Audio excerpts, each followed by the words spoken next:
so I have 4 o'clock, so I think it's time to call the meeting to order. And we'll start with flag salute. Sheriff? Place your hand over your heart. Pledge. I pledge allegiance to the flag of the United States of America and to the republic for which it stands, one nation, under God, indivisible, with liberty and justice for all.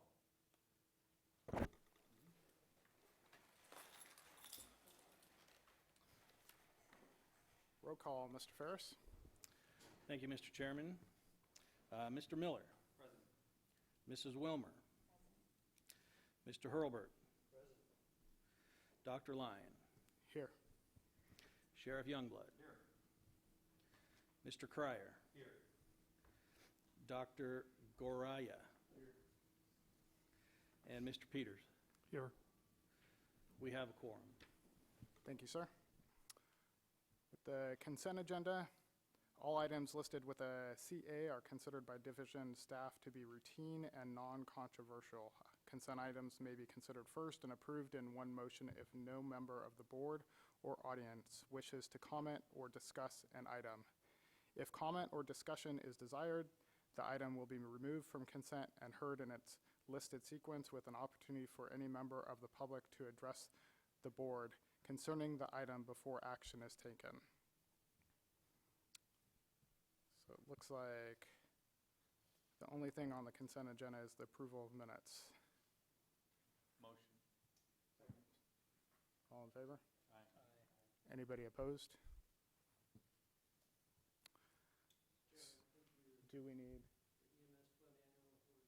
Oh, is it? Did I miss that?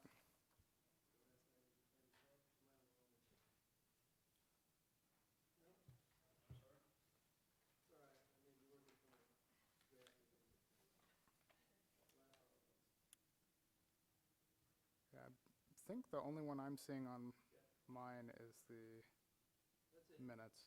Okay. Are we good? Thank you, sir. Subcommittee reports, none. Public comments. This portion of the meeting is reserved for persons desiring to address the board on any matter not on this agenda and over which the board has jurisdiction. Members of the public will also have the opportunity to comment as agenda items are discussed.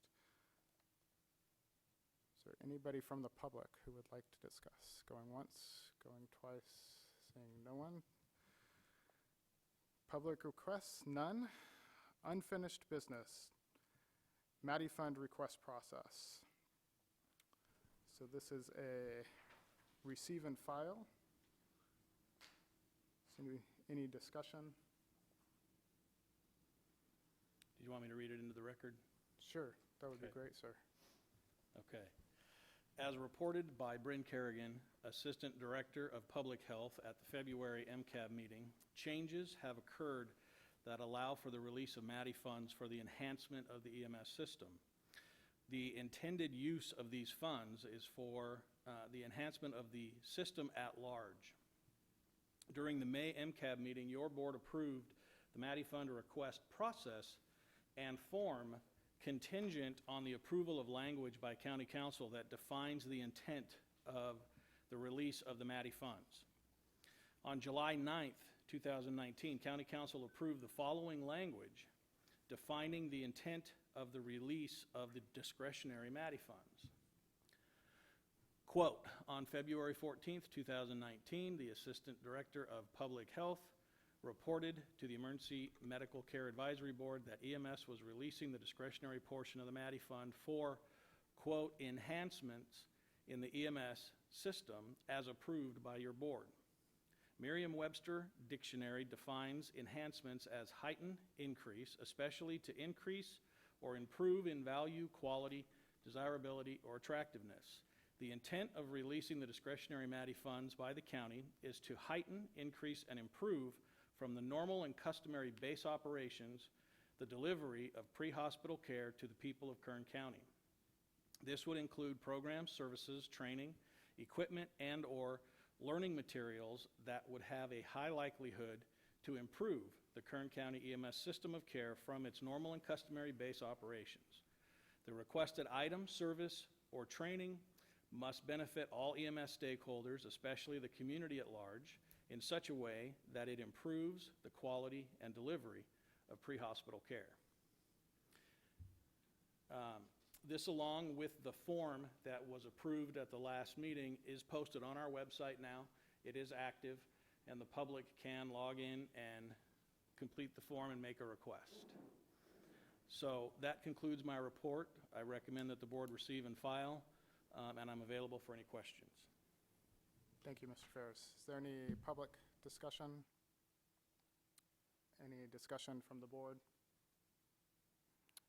So is there a motion? So moved. Second? Second. All in favor? Aye. Any opposition? Move on to the Matty Fund quarterly report. Thank you, Mr. Chairman.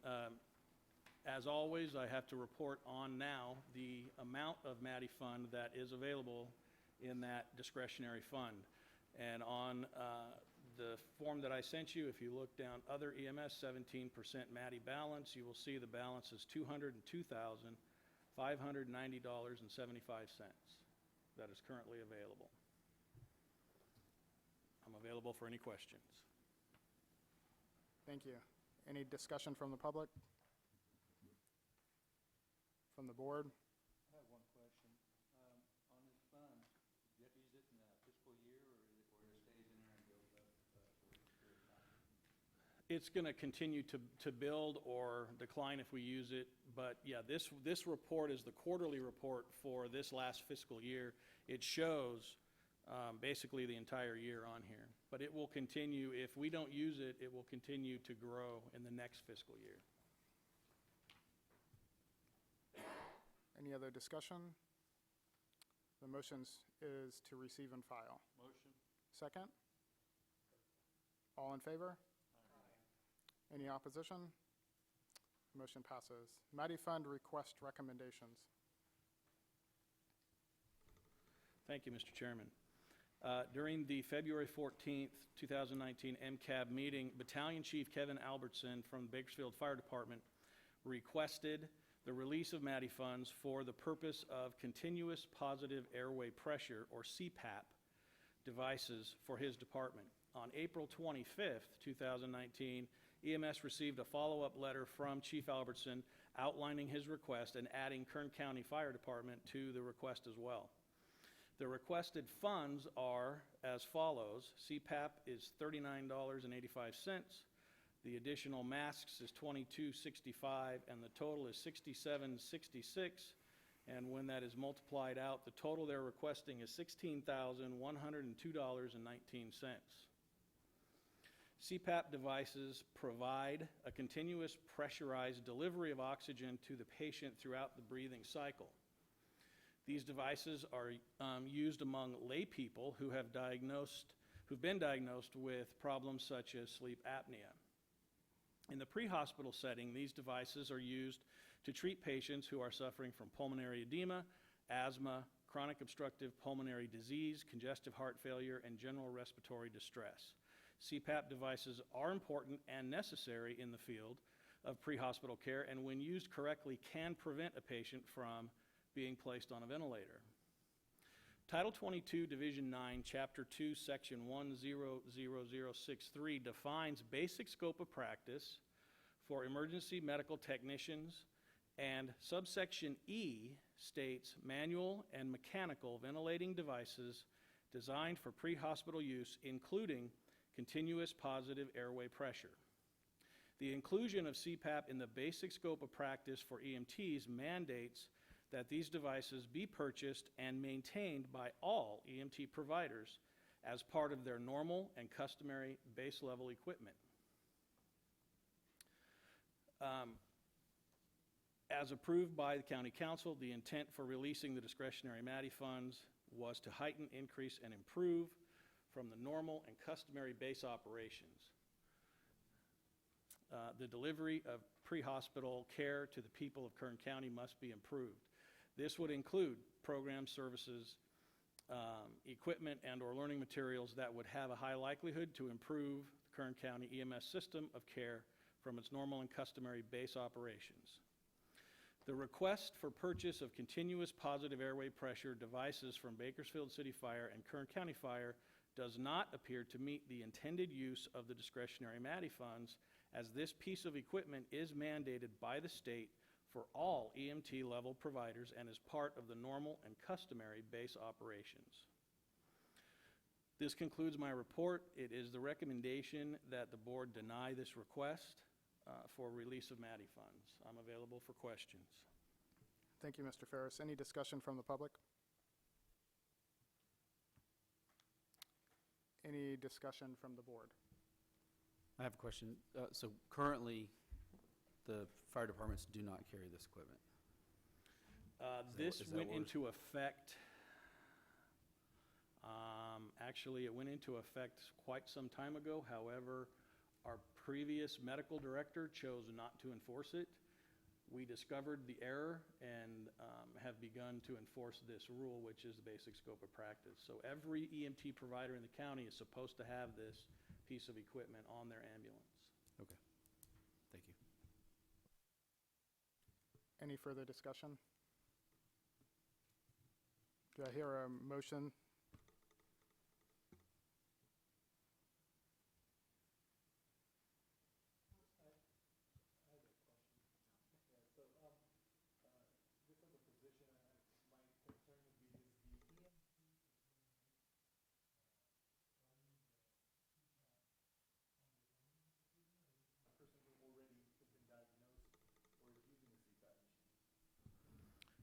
We have protocols in place for both EMTs and paramedics for the use of the CPAP machine. They have to follow strict guidelines for its use in the field, but yes, they would be initiating its use in the field. Pre-hospital CPAP use has been one of the items that in recent years has had a lot of evidence behind it that has actually shown dramatic improvement in patient outcomes. So this is actually one of the things in pre-hospital medicine that we actually do have very good evidence to back.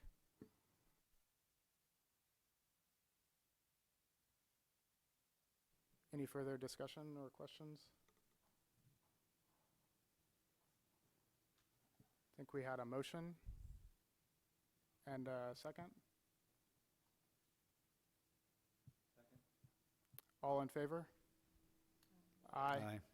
Any opposition? Mr. Ferris? Thank you, Mr. Chairman. The second request, during the February 14th MCAB meeting, the medical director of Kern County EMS requested the release of MADI funds for the purchase, implementation, and maintenance of the hand-TEVI system.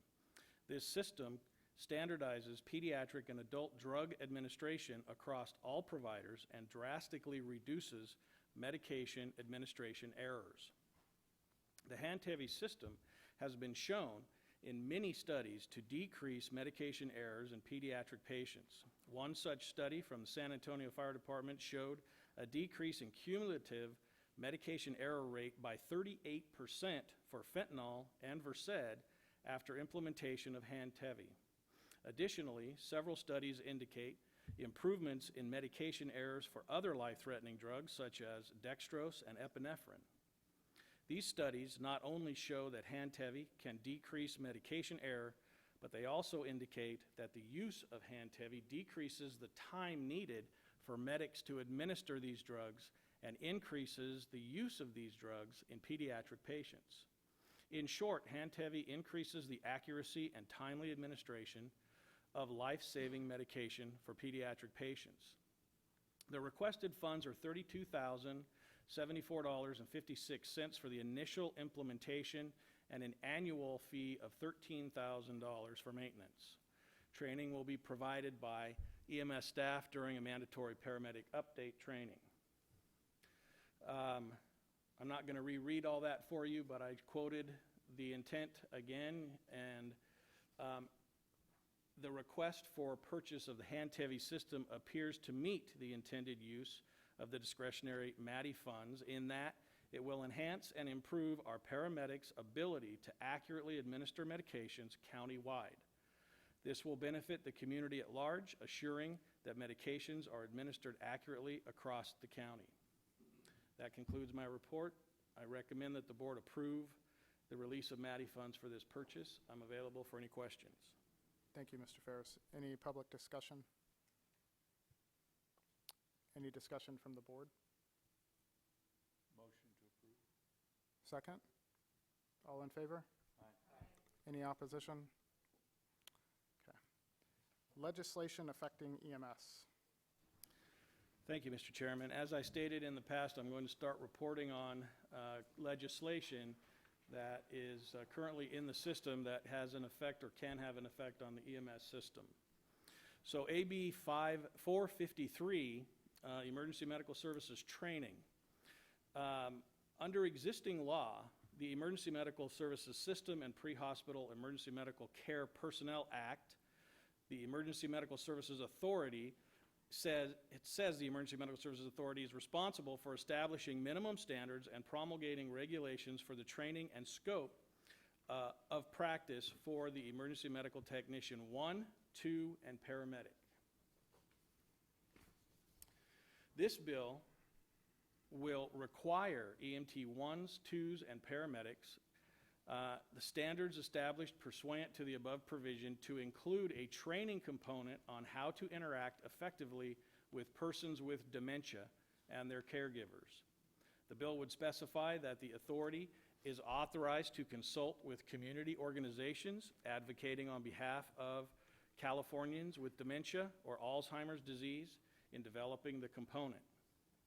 The projected impact on our system would be the addition of mandatory curriculum to all of our training programs once this becomes law. And additionally, retroactively, all EMTs, paramedics in the field will have to be trained, which could result in an outlay of funds for our providers. That concludes my report. I recommend the board receive and file, and I'm available for any questions. Any public discussion? Any discussion from the board? Is there a motion? Motion. Second? Second. All in favor? Aye. Any opposition? Motion carries. Mr. Ferris, do you have one more? Thank you, Mr. Chairman. The second piece of legislation to discuss is AB 1168. This is text to 911. Existing law, the Warren 911 Emergency Assistance Act, provides that each local public agency within its respective jurisdiction establish a basic system that automatically connects a person dialing 911 to an established public safety answering point through normal telephone service facilities or to be part of such a system. The Act requires the Office of Emergency Services to develop a plan and timeline to target dates for the testing, implementation, and operation of a next-generation 911 emergency coordination system that includes a text to 911 service throughout California. This bill would require each public safety answering point to deploy a text to 911 service no later than January 1st, 2021 that is capable of accepting short message service or SMSs and real-time text messages. So this bill would require the county to purchase and deploy a 911 to text system. However, I can report that currently we have a system in place that meets this criteria already. There's already a text to message in Kern County. I checked with Sheriff Youngblood's office. They are using it, and so is the fire department up at the dispatch area. So effectively, we are already in compliance with this regulation. That concludes my report. I'm available for any questions. Thank you, Mr. Ferris. Any public discussion? Any discussion from the board? I have one question. Do we know if the other primary public safety answering points, such as BPD or the other police departments, have this capability? I'm not familiar. I don't know if they do or not at this point. Okay. Any further questions? Discussion? Motion? All in favor? Any opposed? Motion carries. Mental Health Symposium. Mr. Ferris? Thank you, Mr. Chairman. The topic of mental health in the pre-hospital setting has been taboo for many years. The stigma of witnessing significant trauma and having an emotional response was viewed as a sign of weakness in the pre-hospital world. Unfortunately, this culture has caused pre-hospital care providers to suppress their feelings and not seek the proper mental health therapy that is required to combat post-traumatic stress disorder. In April of 2018, the Ruderman White Paper on Mental Health and Suicide of First Responders reported first responders are more likely to die by suicide than in the line of duty. In 2017, there were at least 103 firefighter suicides and 140 police officer suicides. In contrast, 93 firefighters and 129 police officers died in the line of duty. Suicide is a result of mental illness, including depression and PTSD, which stems from constant exposure to death and destruction. First responders are exposed to more significant trauma and high stress, high anxiety situations than any other job in the world. The lack of proper mental health evaluation and the stigma of weakness has to be changed in order to allow for long-term careers as well as continuation of proper patient care. In order to help change this culture in Kern County, EMS has been working with our stakeholders to instill a culture of promoting mental health care and proper stress management. To that end, EMS is working with local stakeholders to host an event that will highlight PTSD in first responders and will provide knowledge, training, and techniques on how to self-identify and treat this behavioral health issue. The event will be held on October 22nd, 2019 at the Bakersfield College Auditorium. This event will feature 3 keynote speakers, including a San Diego firefighter, paramedic, Ben Vernon, who will present on Unexpected Nightmares, his story of being stabbed multiple times in the line of duty and his struggles with overcoming his PTSD stemming from that event. Attendees of this event will also receive training in psychological first aid from Captain Daniel Burns of the National Guard, as well as see a presentation by Courtney Rain, who is a licensed social worker and therapist working with Aspire on the physical changes of PTSD on the brain. The event will be offered to all Kern County EMS stakeholders and includes partnerships with all stakeholders. Kern County EMS hopes to make this an annual event. That's the end of my report. I recommend that the board receive and file, and I'm available for any questions. Any public discussion? Mr. Ferris, is there a cost, and do you know the times? There is no cost, and the time is Thank you. 09 to 1400. Any discussion from the board? Honestly, the only question I would have, my concern would be, I'm for the program and everything, but any officer that would present himself as having PTSD, could that be a liability against having weapons and stuff? According to the laws being in effect here in California, does that affect that portion of the law enforcement agencies? I'm not aware of any effect that would have. That doesn't mean that there won't be. I'll look into it. Yeah, I've been at law enforcement, I've been really nervous, get a stigma on the record there. That's my only concern I would have, there is one, Thank you. Okay. I know from my experience working for law enforcement that our deputies are encouraged to seek out help anytime they feel that they need any help and are highly encouraged to see mental health. And we're trying to break down that stigma against getting help for mental illness. That's kind of more referring probably into armed forces when they come back with that after a while.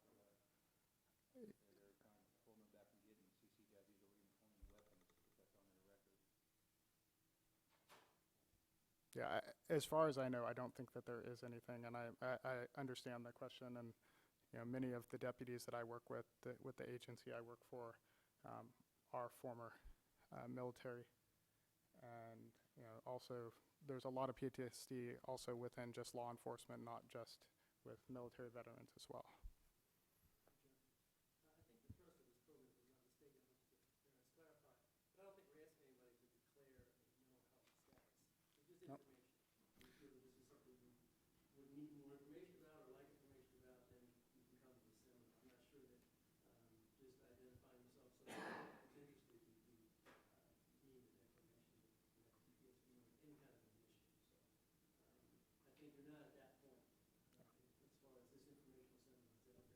That's correct. This is just an open to the public seminar where you can get information if you feel like you need help.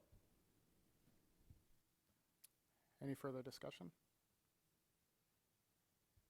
Is there a motion? Second? Second.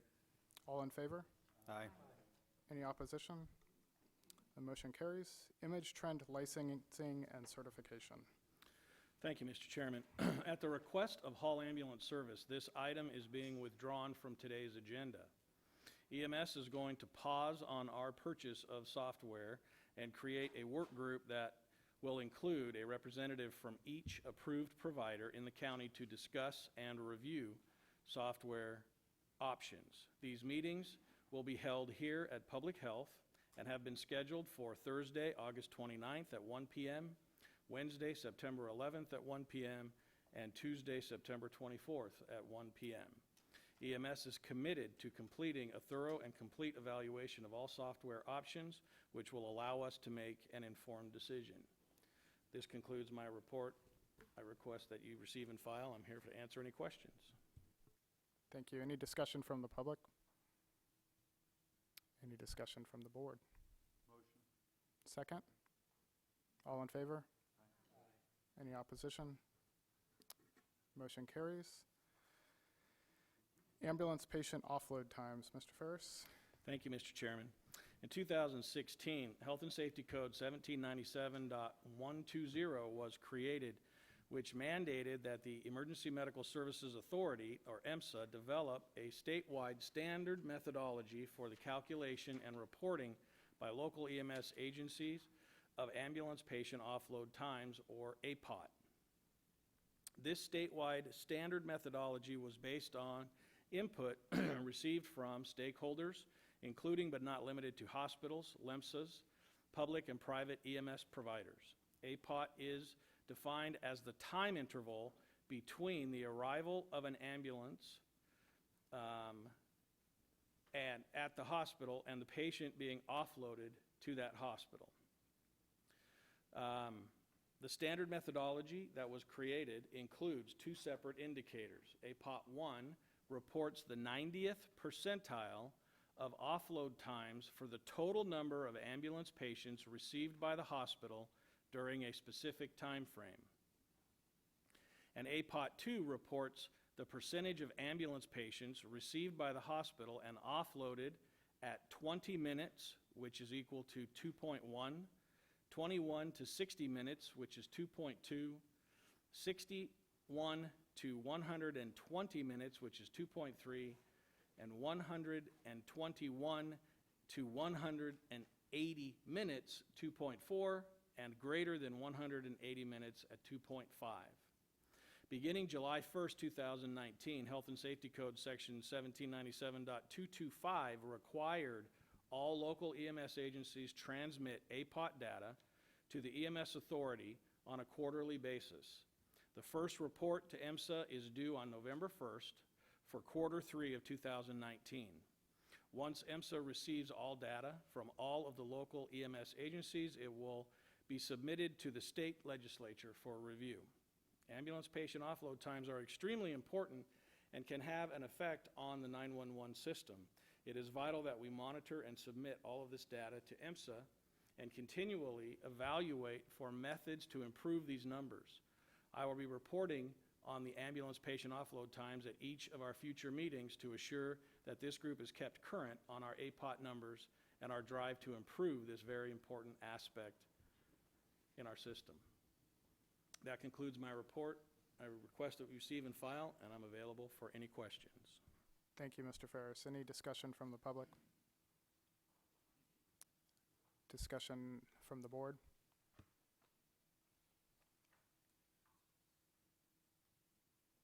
Is there a motion? Second? Second. All in favor? Aye. Any opposition?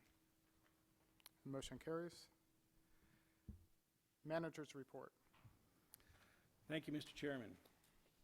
In the last quarter, EMS has remained committed to providing life-saving equipment, education, and training for our workplace and community. This quarter, EMS was able to use grant funds to purchase 10 AEDs for the Kern County Park Rangers. We provided training on CPR, AED, and Stop the Bleed for all of the Kern County Park Rangers on Friday, August 2nd.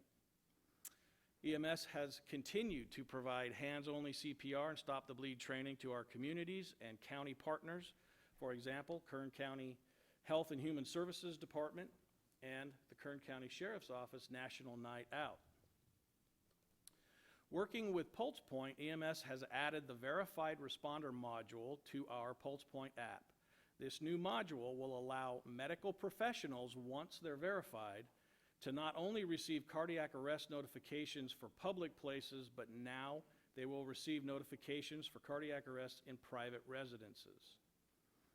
We will begin to push this information out to all of our medical professionals as well as the public in the next few weeks.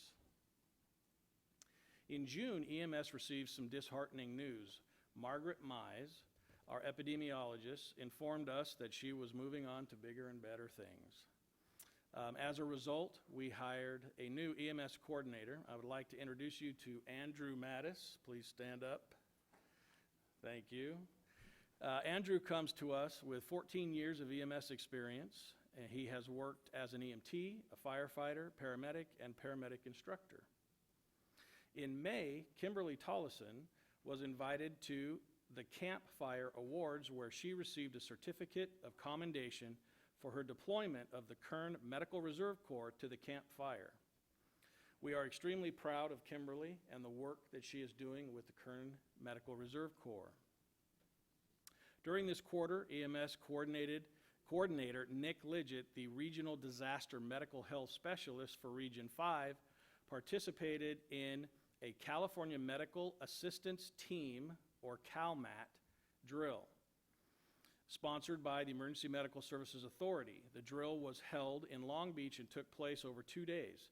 CalMAT is a state resource that can be utilized throughout mutual aid and can provide equipment such as large patient tents that have the ability to become field operating rooms.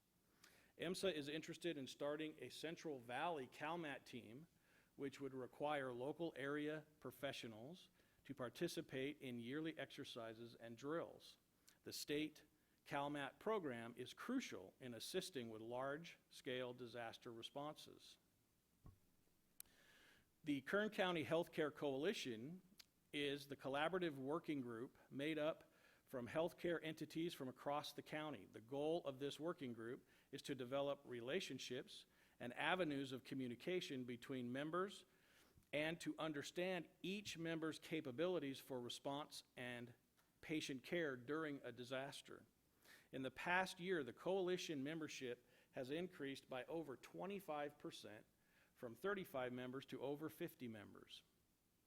At the most recent KCHCC meeting, over 72 attendees were present, representing over 50 different healthcare agencies. In November, the coalition will participate in the regional functional exercise involving 7 counties in Region 5 and all of the coalition members.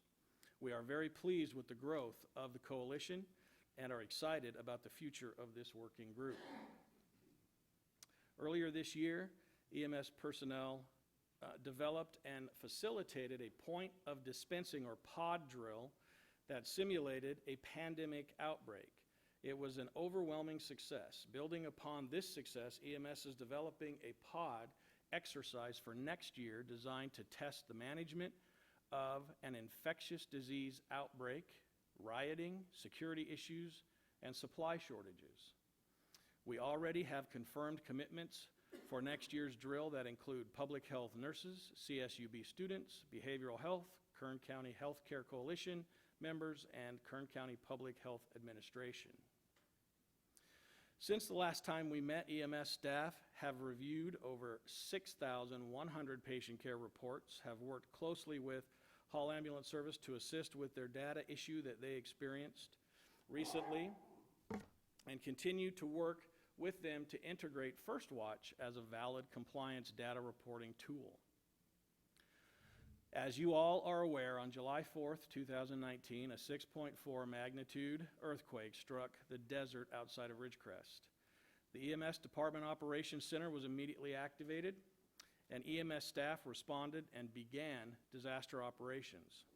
The county-wide Emergency Operations Center was activated very shortly thereafter, and together we began the process of managing this disaster. EMS's role in this disaster included supporting the establishment of a shelter, ordering the transportation of supplies and nurses to respond to and man the shelter, contacting public health nursing to begin the process of recruiting nurses to staff the shelter for an undetermined time frame, contacting behavioral health and requesting CISM teams respond to provide psychiatric first aid, and sending situational reports to the region, preparing other areas in case we needed outside assistance.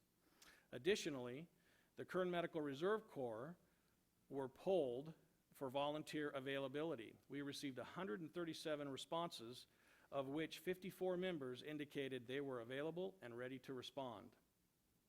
4 registered nurses, 1 EMT, 1 paramedic, and a physician's assistant were deployed and staffed the Kerr-McGee shelter for a total of 96 hours.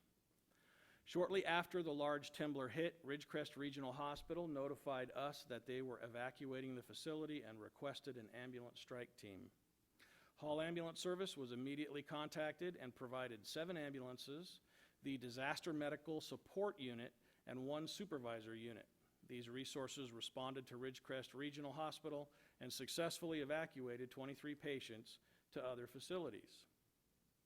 On July 5th, a 7.1 magnitude earthquake struck the Ridgecrest area again. For the second time in 36 hours, the EMS Department Operations Center and the countywide Emergency Operations Centers were activated.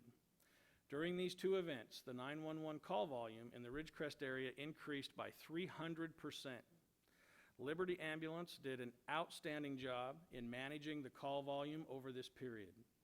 On July 6th, a resource request was made by Ridgecrest Regional Hospital for a second ambulance strike team to respond to the Ridgecrest area in order to provide a break for the Liberty ambulance crews, allowing them to get some much-needed sleep and help relieve first responder fatigue. The Kern County Fire Department responded to hundreds of calls for gas leaks, fires, and assisted in the evacuation of the Ridgecrest Hospital on July 4th, and continued to provide support for the community throughout the event. The Kern County Fire Department Operations Center that was activated on site in Ridgecrest was pivotal in assisting EMS in the communications with the hospital command center and vital in the organization of the evacuation. From July 4th to July 7th, EMS staff manned both the Department Operations Center and the Emergency Operations Center 24 hours a day, monitoring and providing resources as requested throughout the system.